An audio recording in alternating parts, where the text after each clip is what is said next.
News 1226, honored with 4 Emmys and proud to be on your side.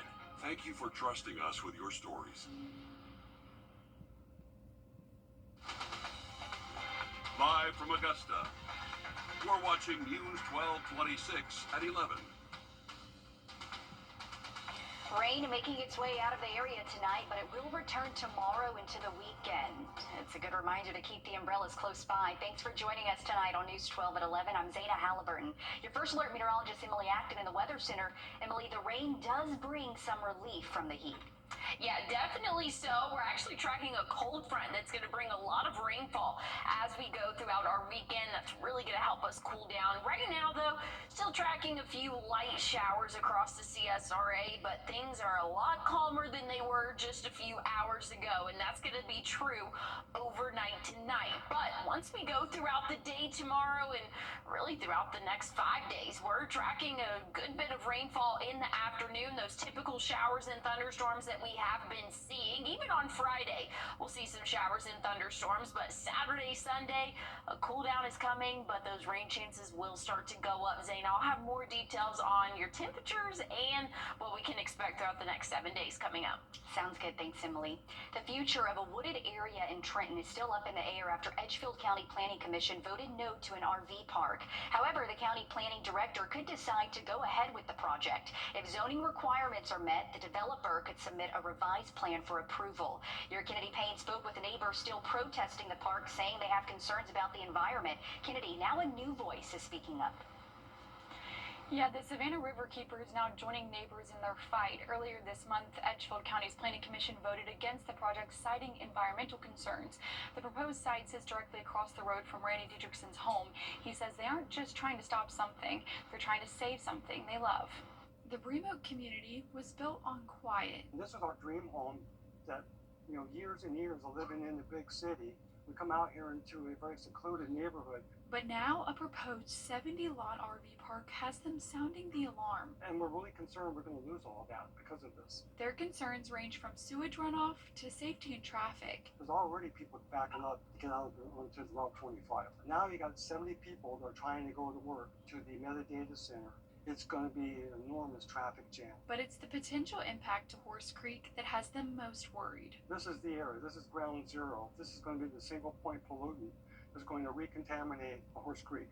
Now the Savannah River Keeper is stepping in. A very large congregation of RVs without reasonable accommodations for the sewage, not to mention the myriad of other issues, really meant that when folks called and asked if we would get involved, we said yes. She says building here could push more water downstream, threatening older ponds and even Langley Pond's newly rebuilt dam. When you go in and mass grade an area and change the flow of that water, you're going to have a higher volume of water and you're going to have more intense pressure on those ponds downstream. The RV park is currently on a 90-day hold, giving Blackstone Custom Homes time to address some of the concerns. We sat down with the county administrator and asked, well, if you're going to give the landowner developer time, are you going to give the citizens of these 7 neighborhoods at the same time?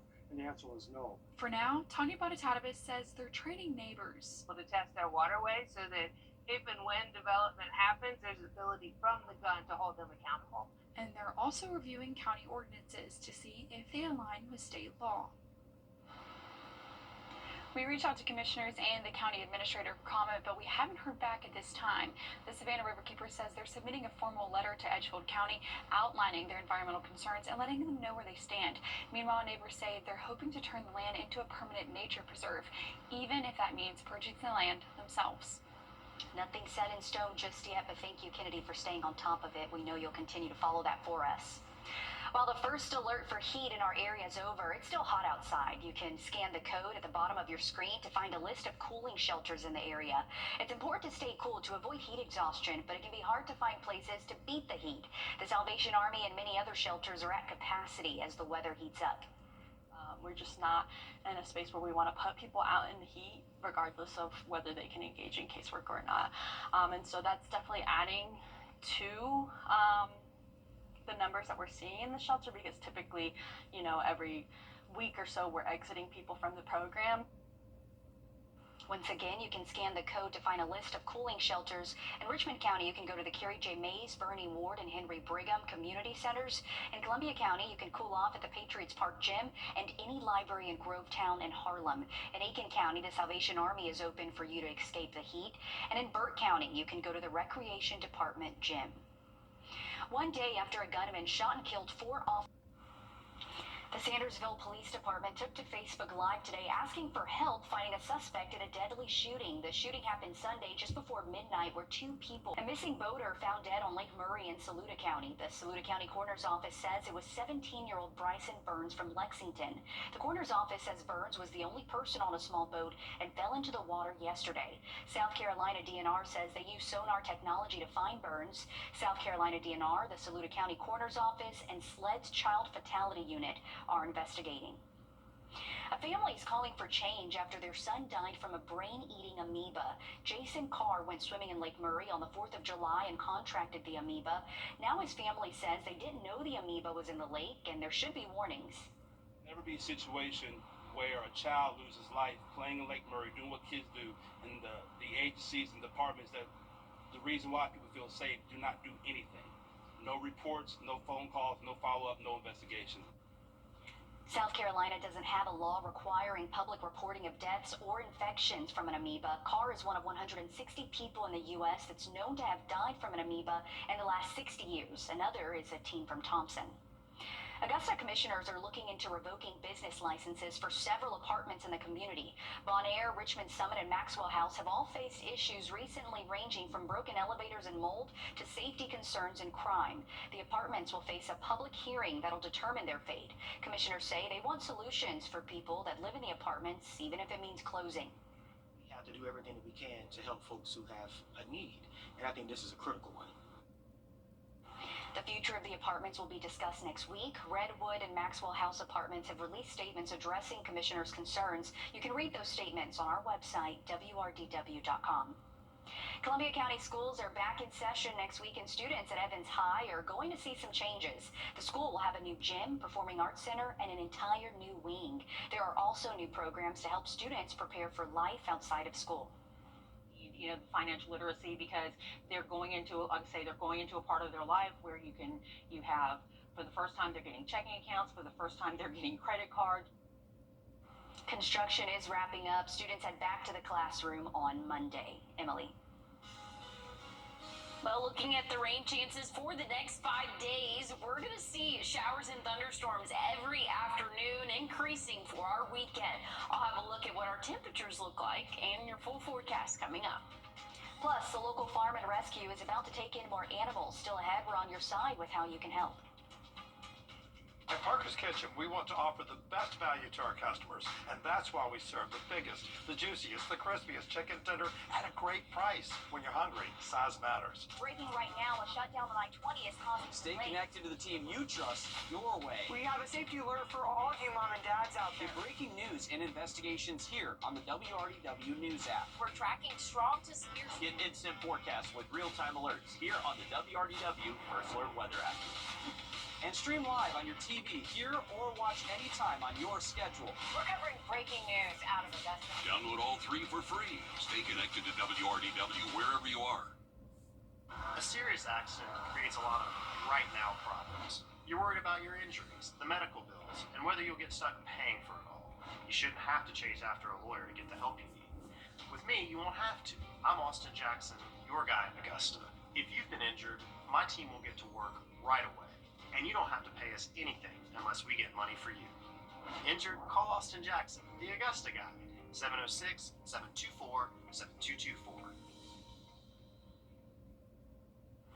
Check this out. A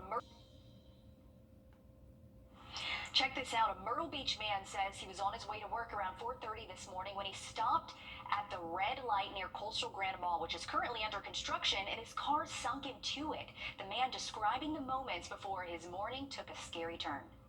Looking to the left. Check this out. A Myrtle Beach man says he was on his way to work around 4:30 this morning when he stopped at the red light near Coastal Grand Mall, which is currently under construction, and his car sunk into it. 224. Check this out. A Myrtle Beach man says he was on his way to work around 4:30 this morning when he stopped at the red light near Coastal Grand Mall, which is currently under construction, and his car sunk into it. The man describing the moments before his morning took a scary turn. Looking to the left before I was going to my right, and then the ground just dropped below me. I saw water start coming up, so I opened the door as quick as possible and just jumped out. Frightening situation. He says he's just thankful to be okay. Crews will work to repair and repave the road. No timeline on when the entrance to Coastal Grand Mall will reopen. In a statement today, the South Carolina Department of Transportation says repairs are being expedited and expected to last until tomorrow. Frightening situation. I'm just glad he was at a point where he could still open up his car door, Emily, and get out. Because if he would have sunk any farther, it looked like it could have not opened all the way. Yeah, definitely so. He was very lucky there. And what a crazy start to your day. You got to call your boss saying, hey, I'm in a sinkhole. I'm going to be a little bit late to work today. Like, that's definitely got to be a crazy start to your Tuesday. But thankfully, he's okay.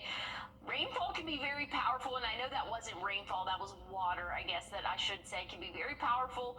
We're seeing some water here in the CSRA. Showers and thunderstorms this afternoon, really turning very light showers for our evening, so that's some good news. Maybe a few more hours of those light showers for us, but I think we'll really start to dry off overnight tonight, starting off our Wednesday. Not looking too bad. We'll see the sun plenty throughout the afternoon. That's going to help us warm up into those 90s again.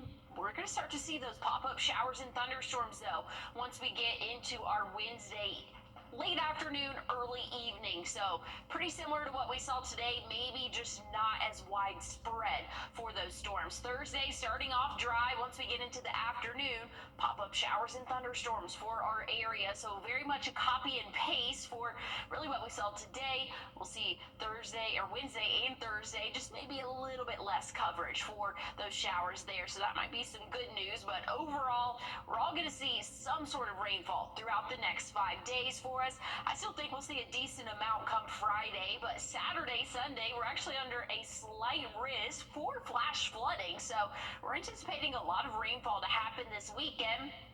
As a cold front will be pushing through, but I said cold front, and that's going to be looking really nice for us. But again, we have that flash flood risk tomorrow, marginal for all of our counties here. Once we get into Friday, Saturday, that's when that slight risk is really going to come into play for us. So we'll keep a close eye on those storms. Just know any of those thunderstorms that develop this weekend could drop a lot of rainfall very quickly. But hey, look at what else is dropping. 86 for our average high temperature Saturday. I love to see it there.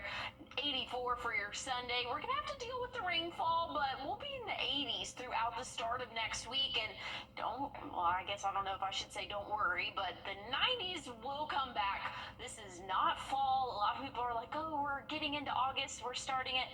No, we will see the 90s throughout August and probably into the start of September as well. So just kind of enjoy this nice break while we can, Zaina. Sounds good. It's still summertime, but we'll take any cool down we can get. An animal rescue is asking for your help in their mission to give horses a home. The nonprofit says they're trying to get ready to welcome new animals. Your Gunter Schroeder has more on how you can help. 6 years ago, We had taken in 2 Percherons from an auction, and someone came forward and said, oh, well, there's these 3 horses that really need a home, and they're trying to find a place to take them. And so that's when our journey began, and we had no clue what we were doing. Mad Hatter Farms welcomed their first animal surrenders. For the people that have reached out to us, they're financially struggling due to medical issues or things like that, and they love their horses. They truly do. They're just put in a spot where they don't know what else to do. And now, preparations are underway for 5 more horses to arrive next week. As people have visited, we have all kinds of animals we've taken in from other places. We have pigs, donkeys, sheep, goats, all of that here. We've had countless people reaching out that want us to take in more, but to a point I have to know when to say we can't until I know that we're well stocked. Now, Marrier says she could use the community's help. Contributions have already reached over $1,000 to help the farm support the new arrivals. If you want to bypass your coffee in the morning and make it at home, $5. If the community donates just $5, it all adds up. A penny here, a penny there, if it all comes together. In Harlem, Gunter Schroeder on your side. Mad Hatter Farms has a shop where you can buy items and learn more about the animals on the farm. We'll have that on our website, wrdw.com. Still ahead, there are still questions after an escalator failed after a Beyonce concert earlier this month. We'll tell you what the investigation found next. As we head to break, we're giving you a live look from New York City and your winning lottery numbers.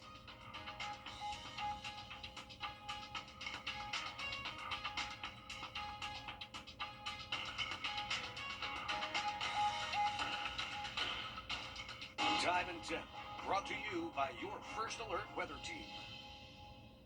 At Lionel Smith Limited.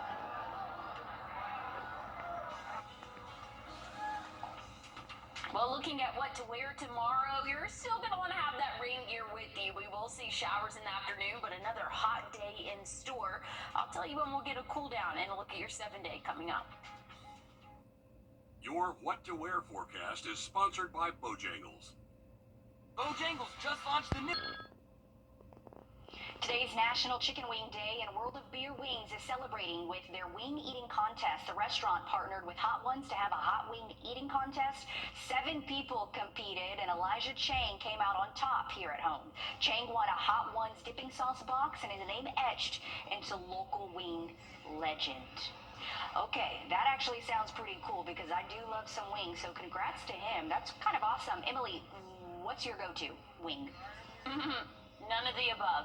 I have the food taste of a 5-year-old, and if it has a bone in it, I won't eat it. So, yeah, none of the above. But honestly, eating contests freak me out, Zaina. I don't like them. I know this one is much more easy to digest than the hot dog eating contest, but just knowing that people are having to eat something super fast and say this was really hot, I don't know, I just don't like it.